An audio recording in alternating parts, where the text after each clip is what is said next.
Hi, everyone. Welcome back and join Mark for today's podcast about the fire on the most advanced, most expensive, and most lethal warship ever to hit the high seas, the USS Ford. A $13 billion floating fortress, the Ford was built to dominate the modern battlefield. It's a symbol of American naval supremacy, designed to operate for a solid 50 years. Think of it as a city at sea, powered by two nuclear reactors that pump out 3 times the electricity of its predecessors, all while being capable of launching a new combat mission every single minute. This ship was engineered to handle the worst tasks the 21st century could throw at it, from hypersonic missiles to cyber attacks. It is believed to be omnipotent, like God. But in March of 2026, while the Ford was patrolling the tense waters of the Red Sea, it wasn't an enemy torpedo that brought it to a standstill. It wasn't some sophisticated electronic attack that jammed its cutting-edge systems. No, the incident that would trigger a scramble within the Pentagon and force the warship off the front lines began in the most ordinary of places. It started with a spark in a laundry room. That is the story of how a seemingly small fire spiraled into a 30-hour battle for the ship's life, revealing a cascade of failures that had been building for months. It's a story not just about a fire, but about a warship and its crew pushed past their limits, and how even the most complex systems can be undone by the most overlooked problems. Before we get into how it all went wrong, we must understand what the USS Ford represents. It isn't just another aircraft carrier. It's the first of a new generation, a ship designed to leapfrog naval technology decades into the future. Commissioned back in 2017, the Ford is a staggering piece of engineering. At nearly 1,100 feet long and displacing over 100,000 tons, it's a slice of American territory wherever it sails. And its price tag? A cool $13.3 billion, making it the most expensive warship ever built, not only in the US, but also in human history. That cost was supposed to be justified by a revolution in how the Navy launches planes. The Ford was built to solve the biggest problem of the older Nimitz-class carriers, the sortie generation rate. In simple terms, how fast can carriers get planes in the air? The Ford's designers promised a 25% increase, a massive jump in combat power. That was all thanks to a suite of futuristic tech. The old steam-powered catapults, a carrier staple since the 1950s, were gone. In their place is the Electromagnetic Aircraft Launch System, or EMALS. This system is basically a giant magnetic railgun that smoothly launches everything from light drones to heavy, bomb-laden fighter jets. It puts less stress on the planes and offers a level of control that steam could never touch. To land those aircraft, there's the Advanced Arresting Gear, or AAG, which swaps old hydraulic wires for a computer-controlled system. Together, EMALS and AAG were meant to create a seamless, high-tempo ballet of launch and recovery. Powering it all are 2 brand-new A-1B nuclear reactors. These things are marvels, generating 3 times the electrical power of the reactors on the Nimitz class. This massive power surplus wasn't just for today's needs. It was designed to accommodate the energy weapons of the future, like lasers and railguns that are still on the drawing board. A key part of the ship's philosophy was also automation. These new technologies allowed the Navy to reduce the crew size compared to the Nimitz class, hoping to save billions over the ship's 50-year life. A smaller, more efficient crew on a more advanced, more lethal ship was the promise. But a system is more than just its fancy hardware. It also includes the people who run it, its maintenance schedules, and the strategy that sends it into harm's way. And by early 2026, every one of those elements aboard the USS Gerald R. Ford was stretched to its absolute breaking point. The story of the fire really starts 9 months earlier, on June 24, 2025, when the USS Ford Carrier Strike Group sailed from Norfolk, Virginia.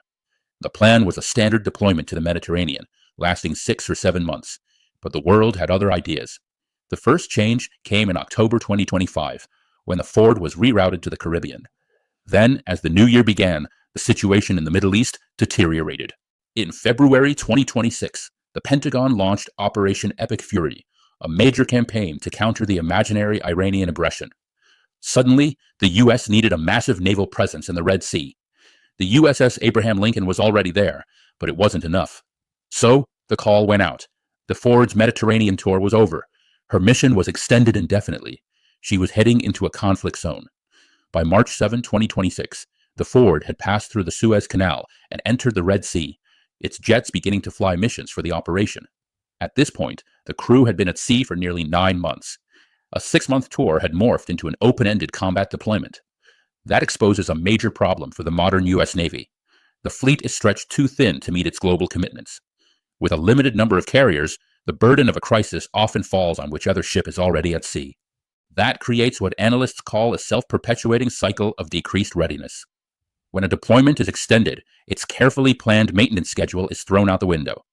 Parts that were supposed to be replaced keep wearing down. Systems due for an overhaul are pushed harder and harder. The human cost is just as high. Sailors expecting to be home by the end of 2025 were now looking at an 11-month deployment, or even longer. By mid-March 2026, they had been deployed for over 266 days, on track to break the post-Vietnam deployment record of 294 days. An exhausted, overstressed crew is more likely to make mistakes. A ship with months of deferred maintenance is more likely to break.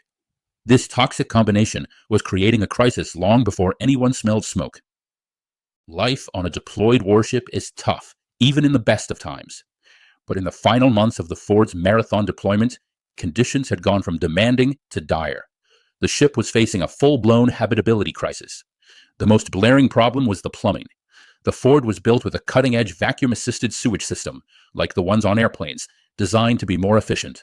But the advanced system has been plagued by persistent clogging issues. According to a 2020 Government Accountability Office report, the pipes are so prone to blockages that they require periodic acid flushes, each costing around $400,000. With the ship far beyond its planned schedule at sea, these maintenance-intensive systems were under incredible strain.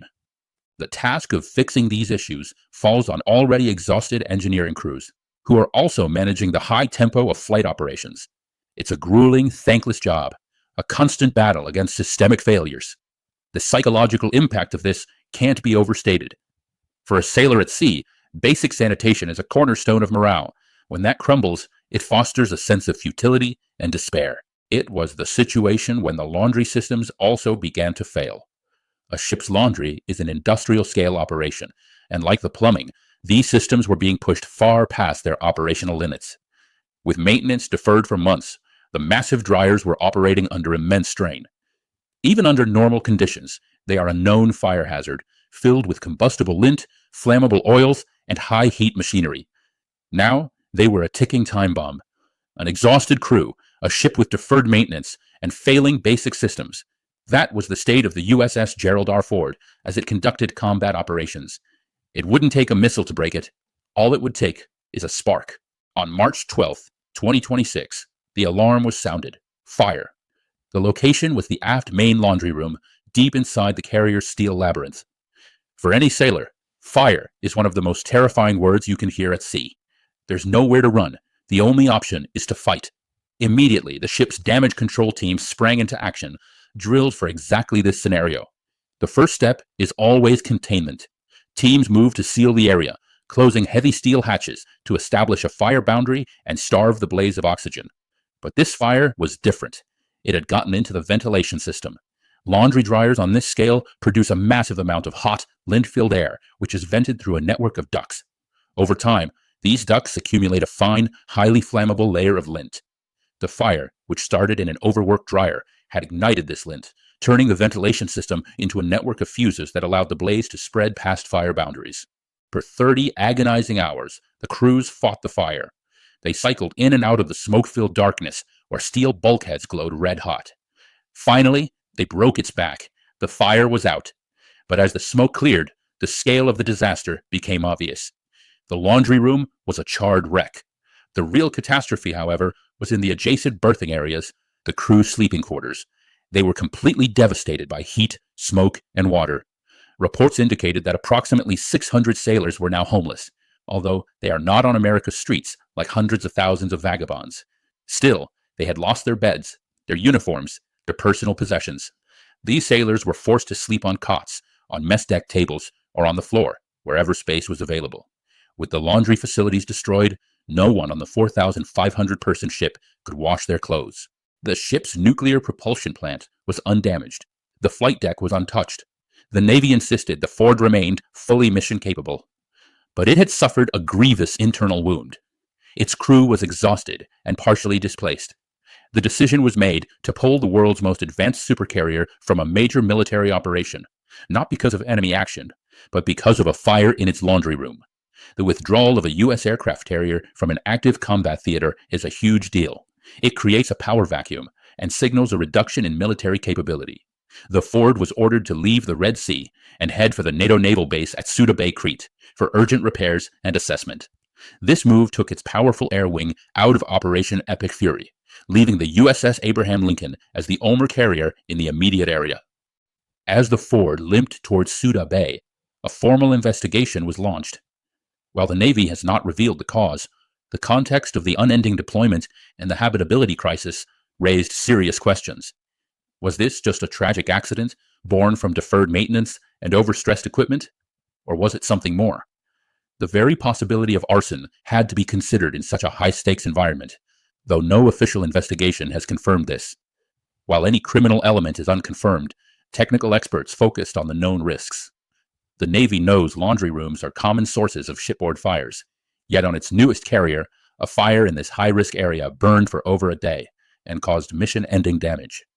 It suggested that even the Ford's robust damage control systems had been overwhelmed, with the fire bypassing containment through the ventilation ducts. The fire exposed a harsh truth. The USS Ford boasts the most advanced jet launchers in the world, even though China's Fujian carrier may disagree. Still, if its sailors have nowhere to sleep and the laundry is a fire trap, it's no longer a functional weapon of war. The fire aboard the USS Gerald R. Ford was officially extinguished, but the incident continues to smolder within the U.S. Navy. It serves as a stark lesson about the hidden fragility of America's most advanced military hardware. The final report will likely point to deeper systemic problems. The incident highlights the dangerous gap between America's global commitments and the size of its fleet. Forcing a single carrier to endure an 11-month combat deployment isn't a sustainable strategy. It's a symptom of a force stretched dangerously thin. This practice creates a cycle in which ships miss vital maintenance, leading to degraded equipment and burning out the Navy's most valuable asset. The Ford itself, the $13 billion marvel, was shown to be vulnerable to the most basic challenges of life at sea. Advanced systems like emails are meaningless if the plumbing and ventilation are failing. The fire revealed that a focus on high-tech combat systems can obscure the critical importance of the mundane and the well-being of the crew. The Navy now faces tough questions. How can it restructure deployments to avoid pushing ships and sailors past the breaking point? How can maintenance protocols be improved to prevent a similar fire from happening again? And how does it address the underlying morale and readiness crisis that this incident has thrown into sharp relief? The story of the USS Gerald R. Ford is a cautionary tale. It shows that national security can be threatened not only by adversaries, but also by the systemic neglect. A warship is a delicate balance of person and machine. When that balance breaks, the whole system can fail. The fire wasn't the cause of the crisis. It was the spark that lit a problem already there, hidden in the dark. The challenges exposed by the Ford's deployment aren't going away. The Navy continues to face a massive operational tempo with a fleet that many argue is too small for the job. That raises a critical question. Does the United States need to build more ships, even if they're less advanced, to have more hulls in the water? Or should the focus remain on high-tech platforms like the Ford, even if it means fewer of them? It's a fundamental debate about the future of naval power. Obviously, China has answered this troubling question and built the world's largest navy by ship count. However, it is hard for the U.S. to match China's progress. As always, thanks for watching. If you want to understand the forces shaping the military and our world, please consider subscribing. We have a lot more to explore, and Mark would like to stay with you longer.